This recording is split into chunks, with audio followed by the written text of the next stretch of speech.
مجھے اور میرے اہل کو بچا لے گا. اہل کے الفاظ ہیں اہل البیت کے. تو یہ میرا بیٹا غرق ہو گیا. تو اس کے جواب میں اللہ تعالیٰ نے کیا کہا کہ تیرا بیٹا تیرے اہل البیت میں نہیں تھا کیونکہ اس کے اعمال وہ نہیں تھے. یعنی وہ کافر ہو گیا. کافر اگر کوئی ہو جائے خواہ وہ حقیقی اولاد بھی ہو پھر وہ اہل البیت سے خارج ہو جائے گا. نبی اسلام کے بنو ہاشم سے ہیں ابو لہب لیکن وہ اہل البیت میں شامل نہیں ہے. حضرت عباس اہل البیت میں شامل ہیں. ابو لہب چچا ہے وہ شامل نہیں. عباس چچا شامل ہے. کیوں؟ وہ مسلمان تھے وہ کافر اس لیے وہ اہل البیت میں شامل نہیں. ہاشمی ہے. اس طریقے سے اولاد اگر کافر ہو جائے پھر وہ اہل البیت نہیں رہے گی. لیکن اولاد کا اہل البیت ہونا یہ قرآن ذکر کر رہا ہے کہ نوح علیہ السلام نے جب کہا تو اللہ تعالیٰ نے کہا کہ بیٹا تیرا تھا لیکن اس کے اعمال وہ نہیں تھے کفر پہ مرا اس لیے اسے نجات نہیں ملی. تو اولاد کا اہل البیت ہونا بھی قرآن میں ذکر ہے. اسی اعتراض کے حوالے سے کچھ دنوں پہلے غامدی صاحب نے اپنا موقف بھی دیا تھا. غامدی صاحب کا کہنا یہ ہے کہ اہل بیت اور اہل کا لفظ دونوں مختلف تعبیریں ہیں. لفظ اہل یعنی آل کے اندر خاندان بھی شامل ہو سکتے ہیں اور کئی دفعہ تو اہل کے اندر پوری کی پوری قوم بھی شامل ہو سکتی ہیں. لیکن اہل بیت میں بیت کا لفظ ازواج مطہرات کو ہی اسپیسیفائی کرتا ہے. ایک ہے اس میں سے اہل بیت کی جگہ اہل کا لفظ بولنا. اہل اور آل یہ دونوں الفاظ قرآن میں بھی استعمال ہوئے ہیں, عربی زبان میں بھی استعمال ہوئے ہیں. ان میں وسعت ہے. ان میں جس طرح کہ اہل لغت کہتے ہیں کہ ہم العشیرہ والقوم والانصار, اس میں خاندان بھی ہوتا ہے. اس میں بعض اوقات پوری قوم شامل ہو جاتی ہے. اس میں آدمی کے اعوان و انصار بھی شامل ہو جاتے ہیں. تو آل اور اہل کے الفاظ بالکل الگ مدعا رکھتے ہیں. نیکسٹ اپڈیٹ یہ ہے کہ کل مفتی فضل ہمدرد صاحب نے غامدی صاحب کو حدیث ثقلین پر جواب دیتے ہوئے دوسری ویڈیو بنائی جس میں انہوں نے ایک بہت ہی لاجیکل اعتراض کیا. انہوں نے یہ بیان کیا کہ حدیث ثقلین میں جو اہل بیت کا ذکر ہوا ہے وہاں پر ازواج مطہرات سے زیادہ پنجتن پاک حقدار ہیں کیونکہ ازواج مطہرات میں سے تو کوئی بھی شہید نہیں ہوا جبکہ حضرت علی حسن و حسین کو ظلمن شہید کر دیا گیا. جو مشکلات رسول کے اوپر آئی ہیں, رسول کے بعد وہ مشکلات کس پر آئی ہیں؟ بالکل وہی مشکلات جو رسول نے اپنی زندگی میں اٹھائی اس کے بعد رسول کے اہل بیت نے اٹھائی, یعنی اصحاب کساء نے اٹھائی. علی حسن حسین علیہ السلام ان لوگوں نے مشکلات اٹھائی ہیں. اگر آپ کہتے ہیں کہ یہاں قرآن کے ساتھ جو اہل بیت ہے وہ ازواج رسول ہے تو مجھے آپ بتائیے کیا ازواج میں سے کسی ایک نے ایسی مشکل اٹھائی ہے, ایسی مصیبتیں اٹھائی کہ جو علی نے اٹھائی, ایسی مصیبت اٹھائی ازواج میں سے کہ جو امام حسین نے اٹھائی؟ کوئی ایک زوجہ مجھے آپ بتا دیں رسول اللہ کی کہ جو شہیدہ ہوں. آپ کہتے ہیں کہ ازواج کے بارے میں وصیت کر کے کہ ان کا خیال کرنا.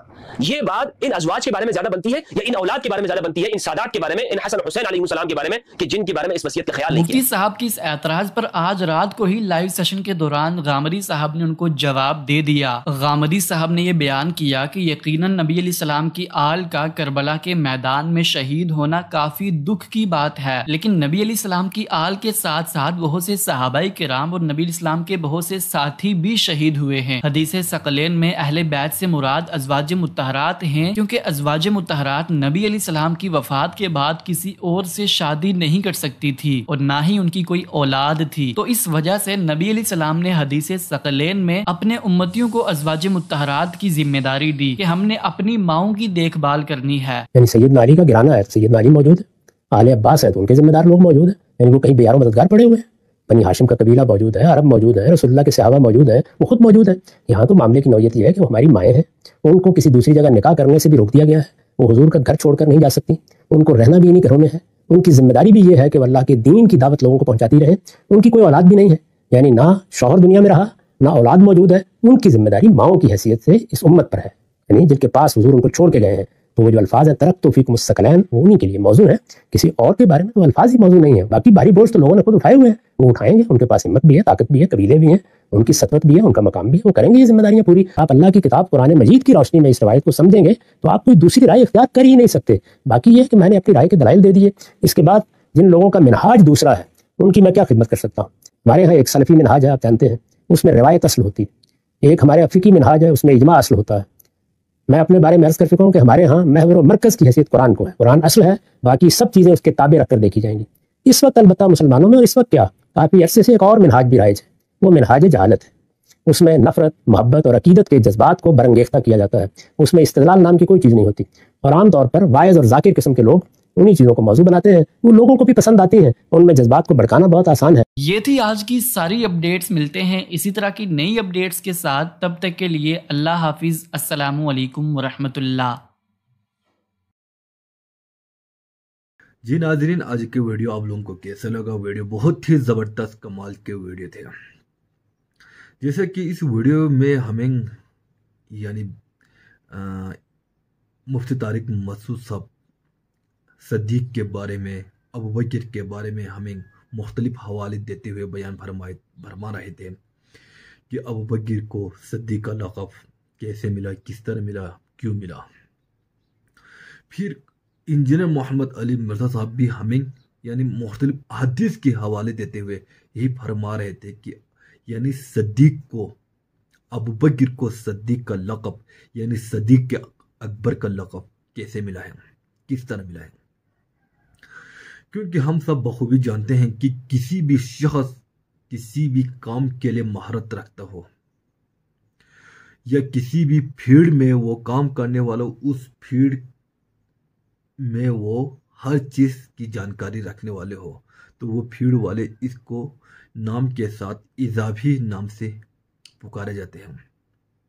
جیسے کہ شاعر حضرات اپنے نام کی جگہ پہ اپنے تخلص کو استعمال کرتے ہیں، یا اپنے نام کے ساتھ ساتھ اپنے تخلص کو بھی استعمال کرتے ہیں۔ وہ ایک الگ سا پہچان یعنی رکھتے ہیں، یا وہ الگ سے ایک پہچان رکھنا چاہتے ہو۔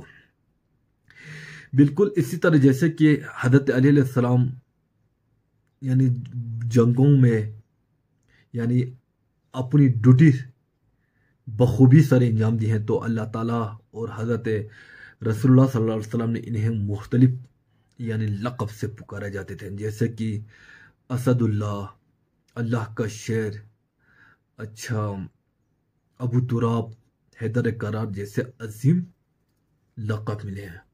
جیسے کہ عمر کو فاروق، اب یعنی عثمان کو غنی۔ تو ہم جو ہے نا اس دور میں تو ہم بالکل نہیں تھے، لیکن ہمیں جو ہے نا مختلف کتابوں کے حوالے سے، مختلف کتاب کی اسٹڈی سے ہمیں یہ معلوم ہوتے ہیں کہ ان کے نام کے ساتھ ان کو لقب کس طرح ملے ہیں۔ تو ہمیں یہ ڈینائی نہیں کرنا چاہیے کہ ان کو ڈینائی کریں۔ صحابہ کو انہوں نے اسلام کے لیے بڑے بڑے قربانی دی ہیں، جیسے کہ حضرت ابو بکر نے اپنے گھر کے سارے جو ہے نا اخراجات، اپنے گھر کے سارے مال اللہ کے راہ میں قربان کر دیے۔ کسی جنگ میں نبی کریم صلی اللہ علیہ وسلم کو جب مال کی ضرورت درپیش ہوئے، حضرت عمر نے اپنے گھر کے آدھا مال اللہ کے راہ میں قربان کر دیا۔ پھر ہمیں اس ویڈیو میں یہ بھی سننے کو ملا ہے کہ اہل بیت اور اہل کا لقب کا یعنی ورث کا مطلب کیا ہے۔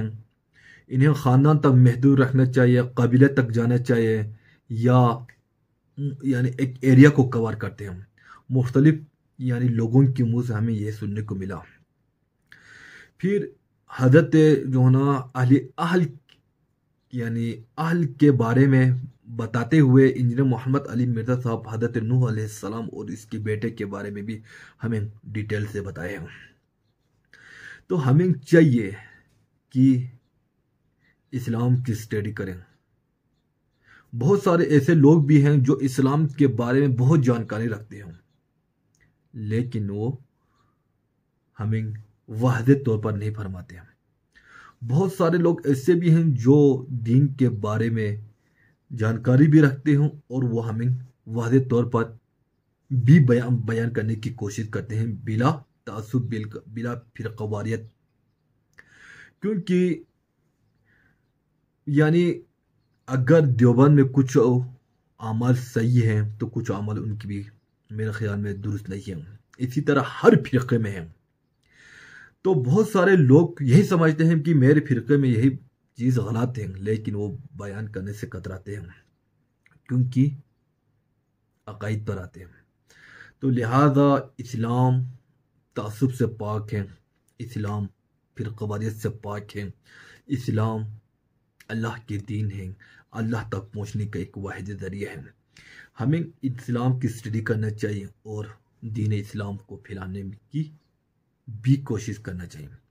اگر آج کی اس ویڈیو اگر آپ لوگوں کو پسند آئے تو پلیز اس ویڈیو کو جتنا ہو سکے شیئر کریں